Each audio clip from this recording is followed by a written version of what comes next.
আপনাকে বলা হচ্ছে যে একজন পেশাদার বক্তা, যখন আপনি, যেহেতু আপনি বক্তৃতা দিয়ে টাকা নিয়ে থাকেন, এইটা আপনি ঘন্টায় কত টাকা নেন সেটা নিয়েও মানুষের মধ্যে উৎসাহ আছে। এই ধরনের বিষয় নিয়ে আপনি কি বলবেন? কেউ কেউ আবার বলে থাকেন আপনি যে বক্তৃতা দেন সেটা দিয়ে একটা নির্দিষ্ট অঙ্কের টাকা নেওয়াটাও আসলে ঠিক হচ্ছে কিনা সেটা নিয়ে অনেকে অনেকে প্রশ্ন। অনেকে, গোস্তাকি মাফ করবেন, অনেকে আপনাকে হেলিকপ্টার হুজুর বলেন, কারণ আপনি বিভিন্ন জায়গায় হেলিকপ্টারে যেতে পছন্দ করেন। এই ধরনের নিউজ, এই ধরনের আলোচনা আপনি আসলে কিভাবে নিয়ে থাকেন? দেখেন, আপনি একজন স্বনামধন্য সাংবাদিক এবং আপনি সাংবাদিকতার মাধ্যমে বাংলাদেশের অনেক উপকার করেছেন। কিন্তু কোন হিংসুক বা নিন্দুক যদি বলে খালেদ মহিউদ্দিন একজন বাচাল, বাচালি করে টাকা কামাই করে, এটা কি আপনি মানবেন? মানবো, আমি বক্তা না, মানবো, মানবো। আমি হচ্ছে দায়ী কথাই আল্লাহ, তো বেচা আমি খাই। দায়ী আল্লাহ। আমি আমি আমি আমি আপনি ঠোঁটে চেয়ে খান, কিন্তু আমি মেধা দিয়ে সেবা করি মানুষকে। হ্যাঁ। আমি বক্তা নই। আমার পরিচয় হচ্ছে, দেখুন আমাদের একটা ইতিহাস আছে, আমি পেশাদার কোনো বক্তা নই। আমি হচ্ছে দায়ী আল্লাহ, আল্লাহর দিনের দাওয়াত মানুষের কাছে পৌঁছে দিই। এখন আসে টাকার বিষয়। বাংলাদেশে কেউ কোনোদিন দেখাতে পারবে না আমি আমার নিজের জন্য কোনো টাকা চেয়ে নেই। যদি আমি কোনো প্রোগ্রামে কন্ট্যাক্ট করে টাকা নিতাম তো সর্বনিম্ন 3 লাখ টাকা রেট রাখতাম। কিন্তু কখনো কখনো আমাকে তারা খুশি হয়ে যা দেয় সেটা আমি নিয়ে থাকি। দ্বিতীয় হচ্ছে হেলিকপ্টার প্রসঙ্গ। এটা হচ্ছে আমার অত্যন্ত প্রয়োজন। হেলিকপ্টারটা আমার চেয়ে বেশি বাংলাদেশে শেখ হাসিনাও ব্যবহার করেন, এটা আমি অহংকার করে বলছি না, আল্লাহ তাআলার শুকরিয়া আদায় করছি। এবং বাংলাদেশে অনেক বক্তা বা স্কলার এক সময় আমার বিরোধিতা করেছে, আমি হেলিকপ্টার কেন চলি, হেলিকপ্টারে কেন যাই। বাংলাদেশে 2014 সাল থেকে ব্যাপকভাবে আমি হেলিকপ্টারে যাচ্ছি। এখন অনেক বক্তা, স্কলার বা স্ক্রু ড্রাইভার যাই বলেন, তারা হেলিকপ্টার ব্যবহার করছে। এখন আর সমস্যা হচ্ছে না, আমারটাই আর কি সমস্যা ছিল। হেলিকপ্টারটা কেন ব্যবহার করি আপনাকে একটা সহজ উদাহরণ দিচ্ছি। গত পরশুদিন আমার একটা প্রোগ্রাম ছিল মেঘনাতে, দিনে বাদে জোহর, আর রাতে আমার প্রোগ্রাম ছিল রংপুর হারাগাছ। সেটা মিডিয়াতে ব্যাপক প্রচার হয়েছে। পরের দিন আমার প্রোগ্রাম ছিল কালকে লোহাগাড়া, এই চট্টগ্রাম সাতকানিয়ায়। এখন আমি হেলিকপ্টার ব্যবহার না করে দিন ও রাতে 3টা প্রোগ্রাম করা কি আদৌ সম্ভব? না, সম্ভব না। যেখানে আমার বাড়ি আব্বাসী মঞ্জিল থেকে চিটাগাং রোড যেতে 1.5 ঘন্টা লাগে। তা আমি কিভাবে মেঘনার প্রোগ্রামটা দিনে করে রাতে হারাগাছ করে পরের দিন চট্টগ্রাম যাই?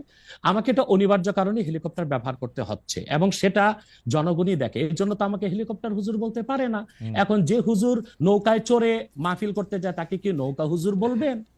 বা যিনি প্রাইভেট কারে প্রোগ্রাম করতে যায় তাকে কি বলবেন ট্যাক্সি হুজুর? প্রাইভেট এগুলো হচ্ছে হিংস, না, এগুলো হচ্ছে না, এগুলো হচ্ছে আমি আমি আমি আমি গাড়িও ব্যবহার করি যখন যেটা লাগে। আমি প্রাইভেট এখন আমি আমি আমি আমি এখন প্যারাডো ইউজ করতেছি, এটা 3 কোটি টাকা। জি, আমি ভিএট ইউজ করি 8 কোটি টাকা। রাইট। আমি হেলিকপ্টার ইউজ করি, এটা 14 কোটি টাকা।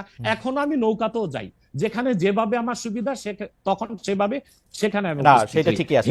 আমি কিন্তু মনে করি, যে আপনার, এখন এখন হিংসুক বা নিন্দুকরা কি বললো সেটা তো আপনার মতো না, শিক্ষিত মানুষ সেটা না ঠিক আছে। ভাই। না, না, না, না, আমি কিন্তু মনে করি যে আপনাকে যত ব্যস্ত থাকতে হয়, আপনি যদি পথে এর মধ্যে থেকে আপনার দিনের একটা বড় অংশ আপনি ব্যয় করেন, এটা আপনার জন্য, এটা আসলে কোনোভাবেই এটা, মানে এটা কেউই এটা করবে না। আমার কাছে মনে হয় যে আপনার ব্যস্ততার জায়গা থেকে আপনার এটা করতেই হবে। কিন্তু আমার যে প্রশ্ন ছিল যে আপনি এর জন্য নিজেকে আহ, একজন প্রফেশনাল স্পিকার মনে করেন কিনা, আপনি মনে করেন কিনা যে আপনি যে বিভিন্ন জায়গায় না, বক্তৃতা দিতে না। যাচ্ছেন, এবং আপনার যে একটা অসম্ভব চাহিদা বিভিন্ন জায়গায়, আজকে এখানে কালকে সেখানে সেখানে, সেইটা আপনার আয়ের একটা বড় উৎস কিনা? দেখুন, এটা ছাড়া আমার আয়ের ব্যবস্থা ছিল। হুম, আমাদের যে বাংলাদেশে আমাদের যে আধ্যাত্মিক ঘরানার আমরা সন্তান। হুম, আপনি জানেন আমাদের বংশের মুরব্বী শাহ কারামত আলী জনপুর রহমতুল্লাহ, হুম, হুম, তাকে বলা হয় বাংলাদেশের আধ্যাত্মিক জনক। হুম, 2 নেশন থিওরির ভিত্তিতে দেশ স্বাধীন হয়েছে। হুম, এবং ডব্লিউ হান্টার তার বইতে উল্লেখ করেছে, ইনসাইক্লোপিডিয়া অফ ব্রিটানিকাতে এসেছে, ইসলামিক ফাউন্ডেশন বিশ্বকোষে এসেছে, কারামত আলী জনপুর রহমতুল্লাহর হাতে 2 কোটি লোক মুসলমান হয়েছে। হুম, ওনার কারণেই পরবর্তীতে দেশটা স্বাধীন হয়েছে। হুম, উনি ইন্তেকাল করেছেন 154 বছর আগে। আমি ওনার সিলসিলায়, ওনার বংশের, আমরা জোনপুরি পীর সাহেব বলে খ্যাত। হুম, আমি যদি অন্য পীরদের মতো আব্বাসী মঞ্জিলে বসে পিরিমুরিদি করে যেতাম, হুম, তাহলে আমার কোটি কোটি টাকা বছরে আসতো। হুম, মূলত আমার হচ্ছে দিনের দাওয়াত দেওয়াটাই আমার মূল কাজ। হুম। তারপর জনগণ যেটা খুশি হয়ে আমাকে সম্মান করে সেটা আমার জন্য যথেষ্ট। আপনি কি বাট আব্বাসি, এটা আমার পেশা নয়, ওকে, এটা নেশা। আপনি কি আব্বাসি মঞ্জিলে আর জি, এখন বসেন না, মানে ওই হ্যাঁ, সিলসিলা কি আপনি বসি, বলেন? বসি, বাট বসি, বসি। কিন্তু কিন্তু কিন্তু মূল হাইলাইটস করা হচ্ছে দাওয়াতের কাজকে। আপনার আমি দাওয়াতি কাজে ব্যস্ত আপনার থাকি। মূল, আপনি ইচ্ছা করলে হইতেই পারতেন, কারণ আমরা জৌনপুরের পীর সাহেবদের সম্পর্কে আমরা অবগত, তাদের অনেক ফলোয়ার আছেন। আরেকটা কথা সেটা, বলি জি, আপনাকে, জি, আরেকটা কথা বলি, জি, আরেকটা কথা বলি। আমি এখনো দিন রাত জেগে আমার ছাত্রদেরকে পড়াই। আমি Okay. বুখারী শরীফ প্রথম খণ্ড আমার ছাত্রদেরকে পড়াই।